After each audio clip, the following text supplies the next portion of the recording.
روشنی میں چلے، روشنی میں چلے۔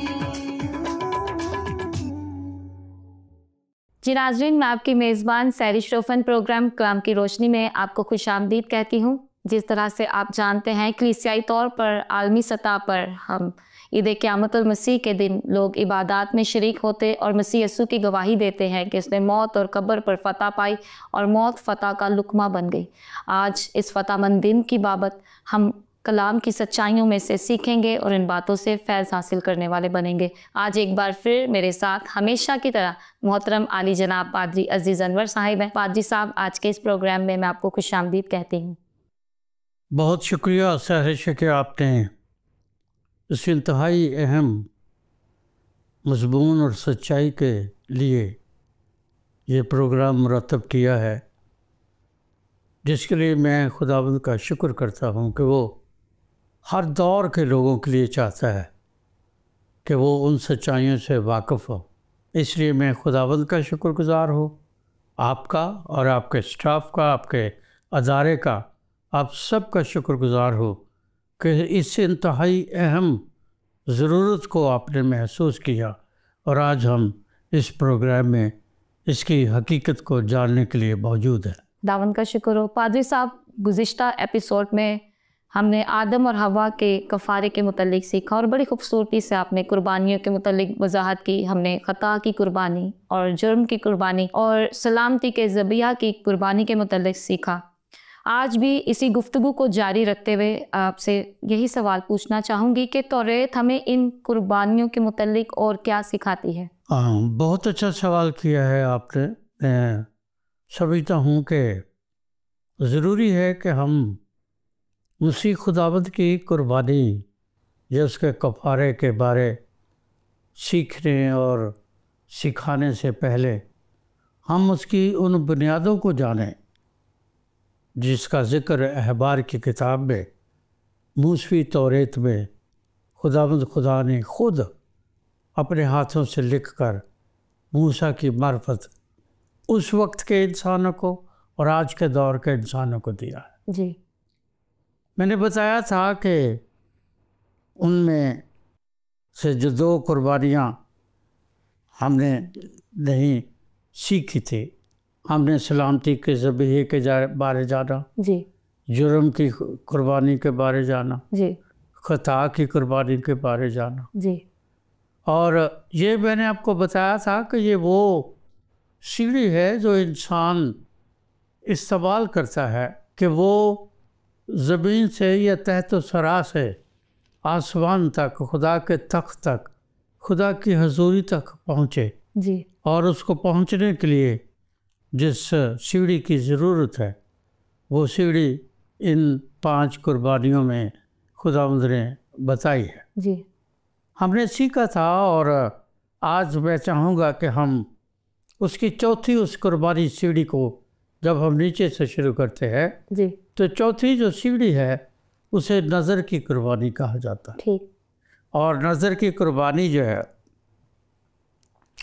یہ احبار کی کتاب کے 2 باب کی 1 آیت سے 16 آیت تک یہ بالکل بڑی تفصیل کے ساتھ درج ہے۔ جی، اس میں جو پہلی بات ہے وہ یہ ہے کہ اس قربانی کے جو اجزاء ہے وہ زیادہ تر کھانے پینے کی چیزوں پر مشتمل ہے، ٹھیک، یا ان کھانے پینے کی چیزوں کے وسیلے ان کو خدا کے حضور قربانی کے طور پیش کیا جاتا ہے۔ ٹھیک، سوال یہ ہے کیوں؟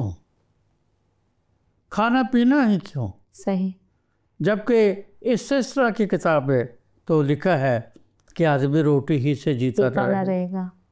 مسیح یسوع نے بھی جی، اس کا اطلاق کیا یا اقتباس کیا، بالکل، لیکن بنیادی طور پر جسمانی حیثیت میں انسان یا حیوان یا جو جاندار ہے اس کی جان کی بنیاد اس خوراک پر ہے جسے وہ کھاتا اور پیتا ہے، صحیح، اور اسی کھانے پینے سے انسان جو ہے وہ خدا کی پاکیزگی کو رد کر دیتا ہے۔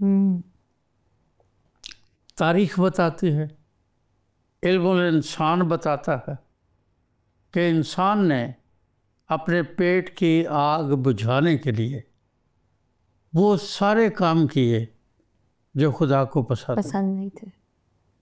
اب ہوا کو کیا ضرورت تھی کہ وہ پھل کھائے، جب اسے پتہ ہے کہ خدا نے منع کیا ہے جی، تو پھر اس کا کھانے سے کوئی تعلق ہی نہیں۔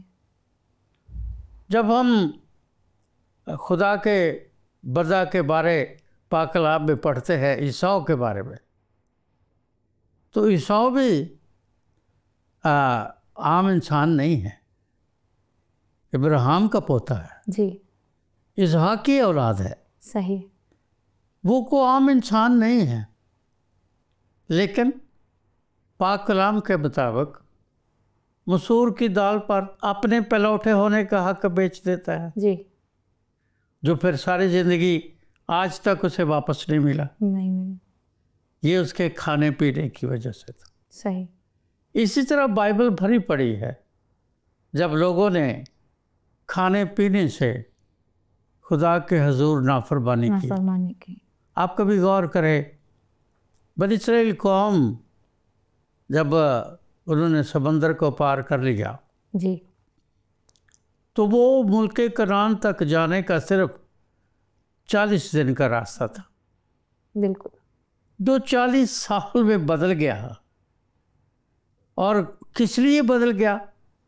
ان کی بے رہ روی، ان کی خدا سے دوری، ان کی بدیاں، نافرمانی، بت پرستی، نافرمانی، اور اس میں کھانا پینا بھی شامل تھا۔ جی، اب کبھی غور کرے کہ خدا نے ان کو بیابان میں بٹیرے کھلائے۔ جی، اب بٹیرا عام حالات میں تو ہمیں ہمارے ملک میں نہیں ملتا، اور وہ لاکھوں کی تعداد کی بھیڑ کو اس نے پیٹ بھر کر کھانا کھلایا۔ جی، پھر وہ بڑبڑانے لگے۔ ہم مصر میں تھے تو ہم ہانڈیوں کے گرد بیٹھتے تھے، اور یقین کریں مجھے کبھی بڑا ہی سے کوفت ہوتی ہے کہ وہ کہہ رہے کہ وہ مصر کے کھیرے، سبزی ترکاری، وہ وہاں کا لہسن، وہ پیاز، ان باتوں کا ذکر کر رہے ہیں، اور اس فیض کا، اس فضل کا ذکر نہیں کر رہے کہ 400 سال سے وہ اور ان کے آباء و اجداد ان مصریوں کی قید میں تھے، اور خدا نے کتنا بڑا انتظام کیا ہے جی، کہ اس نے اپنے بندہ کو بھیج کر ان کی رہائی کا انتظام کیا ہے۔ وہ اس کے لیے شکر گزار نہیں ہے، وہ کھانے پینے کی باتیں کرتے ہیں۔ تو مطلب میرا صرف یہ ہے کہ ہم انسان کئی بار اپنے ایمان اور اعتقاد کی بڑی بڑی باتوں میں ہم بڑی پختگی اور استحکام کا مظاہرہ کرتے ہیں، لیکن کبھی کبھی کھانے پینے کی چیزوں کی وجہ سے ہم خدا سے دور ہو جاتے ہیں۔ صحیح، میں نے زندگی میں بہت سفر کیا ہے، یعنی اردو کا سفر بھی کیا ہے اور انگریزی کا سفر بھی کیا۔ صحیح، میں نے جب دوسرے ملکوں میں ٹریول کیا ہے، جی، تو میں جن ہوٹلس میں ٹھہرا ہوں یا جن لوگوں کے ساتھ میں بیٹھا ہوں، جن کانفرنسز میں شریک ہوا ہوں، جی، وہاں پر میں نے پارٹیسپینٹس کو، جو اس کے میرے ساتھ شریک تھے، میں نے ان کو عام طور پر شراب پیتے اور ممنوع کھانے کھاتے دیکھا، اور میں ان کا چشمدید گواہ۔ میں سول کوریا میں تھا 85 میں، جی، تو شیرٹن ہوٹل میں ہمارا لاسٹ نائٹ تھی، نیکسٹ ڈے میری فلائٹ تھی، جی، تو وہاں مجھے بتایا گیا، وہاں میں جس ٹیبل پر بیٹھا ہوا تھا، اب سب لوگ وہاں پر کھا پی رہے تھے جو ان کو مل رہا تھا، بغیر کسی تمیز کے. مجھے اس پاسٹر نے، وہ نیوزی لینڈ سے تھی، جی. تو مجھے اس نے پوچھا کہ یہ آپ کے گلاس میں کیا ہے؟ میں نے کہا یہ 7 اپ ہے. تو کہنے لگی آپ وسکی نہیں پیتے؟ میں نے کہا نہیں، میں وسکی نہیں پیتا. کیوں نہیں پیتے؟ آپ کس طرح کے خدا کے خادم ہیں؟ پاسبان تو ضرور پیتے ہیں. جی. میں نے کہا حالانکہ یہ بات میں نے غلط کہی. میں نے صرف اس بحث میں، اس ڈیبیٹ میں نہ پڑھنے کی وجہ سے میں نے کہا مجھے ڈاکٹر نے منع کیا ہوا ہے. حالانکہ کوئی ایسی بات نہیں تھی. ایسی بہت ساری جگہوں پر اب شراب اور سور کا گوشت اور اس قسم کی چیزیں جو ایمانداروں کو لیے ممنوع ہیں، روانی قربانی کا گوشت جو ممنوع ہے، جی، یا مندروں میں یا اس طرح کے جو چیزیں ایمانداروں کے لیے ممنوع ہیں، جی، ہم صرف زبان کے چسکے کے لیے ایمان کی راہ سے بے رہنما ہو جائے، یہ کون سی ایمانداری کی بات ہے؟ صحیح. اور پھر وہ مسیح کے لیے اپنی پسندیدہ اور زندہ اور پاک قربانی کو پیش کرتا ہے، جس کو رومیوں 12واں باب اس کی پہلی آیت میں بیان کیا گیا ہے. اب اس میں ہوتا کیا تھا؟ یہ نظر کی قربانی کے اجزاء کیا تھے؟ جی. قربانی دینے والا ایک تھال لیتا تھا، جی. تھال میں وہ میدا ڈالتا تھا، صحیح. میدے کے اوپر زیتون کا تیل ڈالا جاتا تھا. جی. زیتون کے تیل کے اوپر جو تھا وہ لبان ڈالا جاتا تھا. لبان کے اوپر شہد ڈالا جاتا تھا اور شہد کے اوپر نمک ڈالا جاتا تھا. اور جب کوئی شخص کاہن کے پاس لے کر آتا تھا تو کاہن اس میں سے اس طرح سے ایک مٹھی بھرتا تھا، جی، اور پھر اس کو قربان گاہ کے جو کوئلے ہیں ان پر ڈال دیتا. اس سے جو دھواں پیدا ہوتا تھا جی، وہ دھواں آسمان کی طرف اٹھتا تھا، جی، اور اس کو عام طور پر بخور کی قربانی کہا جاتا ہے. صحیح. اور یہی وہ خوشبو ہے جس کو خداوند نے خود اپنی زبان سے کہا کہ میں اسے پسند کرتا ہوں. ٹھیک. کیونکہ انسان اپنے کھانے پینے سے اپنی چیزوں کو، اپنے بدن کی ضرورت کو خداوند کے حضور پیش کرتا ہے. لے کر آتا ہے. اس میں بیسیکلی وہ جو میدا ہے، وہ جو آٹا ہے، جی، وہ مسیح یسوع کے بدن کو پیش کرتا ہے. ٹھیک. اس کے اوپر جو لبان ہے، لبان اس بات کو پیش کرتا ہے کہ یسوع کاہن ہے. صحیح. پھر اس کے اوپر جو زیتون کا تیل ہے وہ اس بات کو پیش کرتا ہے کہ یسوع خدا ہے اور خدا کا بیٹا ہے. پھر اس کے اوپر جو شہد ہے وہ انسان کے بدن کی جو خوشی ہے، اطمینان ہے، یا جیسے نیگیٹو اگر ہم الفاظ میں کہیں، اس کے جو چسکے ہے صحیح، اس کو پیش کرتا ہے. ٹھیک ٹھیک. اور سب سے آخر میں نمک کو پیش کرتا ہے کہ یہ ساری چیزیں جو ہے، یہ اگر ان میں وفاداری نہیں ہے تو یہ بیکار ہے. صحیح. یہ سب بیکار ہے. اگر ہم اپنے خدا سے وفادار ہیں، اگر ہم وفاداری کے ساتھ اسے اپنا کاہن مانتے ہیں، اگر وفاداری کے ساتھ ہم یہ مانتے ہیں کہ وہ ہمارا خدا ہے، ہم وفاداری کے ساتھ یہ مانتے ہیں کہ وہ زندہ ہے، خدا کا بیٹا ہے، میرا اور آپ کا کاہن ہے، جی. تو یہ نظر کی قربانی اس لیے اس کو پیش کیا جاتا تھا، اور پھر اس کو کوئلوں کی آگ پر اس کو مٹھی بھر کے ڈال دیا جاتا تھا. ٹھیک. لیکن وہ جو تھال میں باقی بچتا تھا، یہ یاد رہے کہ وہ قربانی دینے والے کو واپس نہیں کیا جاتا، صحیح. وہ وہی ہیکل میں ڈال دیا جاتا.